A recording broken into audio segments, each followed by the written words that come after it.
একটি কাঠের বানর, চোখে চশমা, পায়ে স্নিকারাস, হাতে ব্যাগ, ধীরে ধীরে ঢাকার এয়ারপোর্টের ভিতর ঢোকে।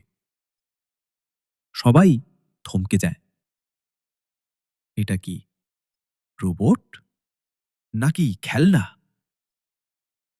যাত্রীরাও সিকিউরিটি গার্ডরা অবাক হয়ে তাকিয়ে থাকে। একজন ছবি তোলে, আর একজন ভিডিও করে।